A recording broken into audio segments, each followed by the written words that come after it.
పైపులు జారి బోర్లో పడిపోయినాయి అని కమ్యూనిటీ వాళ్ళు చెప్పారు.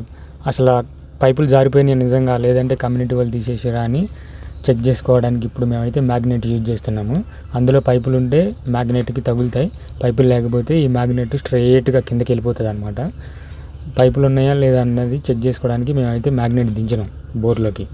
మావాడైతే దించుతున్నాడు. కరెక్ట్గా 33 మీటర్ల దగ్గర మ్యాగ్నెట్ అయితే తగులుతుంది పైపులకి. సో మనకైతే పైపులు ఉన్నాయన్నమాట. ఈ బోర్ వచ్చేసి 100 మీటర్లు. ఇప్పుడు 33 మీటర్ల వరకు మనం పైపులు దించాలి. 33 మీటర్లు ప్లస్ 67 మీటర్లు 100 మీటర్లు అవుతుంది.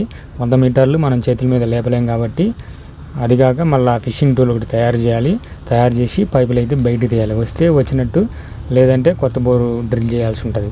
ఈ బోర్లో పైపులు పడిపోయినందుకు ఎంత నష్టం అంటే, ఆ పైపులు పడిపోయిందే కాక ఇంతకుముందు అదే బోర్ని మన వాళ్ళు 3 సార్లు అటెంప్ట్ చేసారు డ్రిల్లింగ్కి.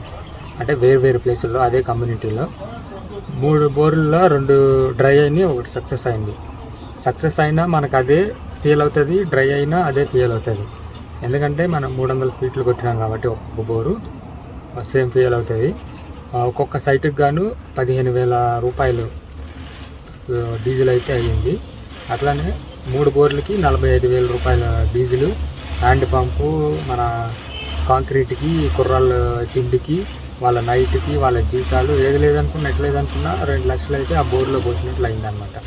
ఒక కమ్యూనిటీ వాళ్ళు చేసిన మిస్టేక్కి వాళ్ళు మన బోర్ గ్యారంటీ ఉంది కాబట్టి మనకి ఆ భారాన్ని మొత్తం మా కంపెనీ అయితే మోయాల్సి వస్తుంది.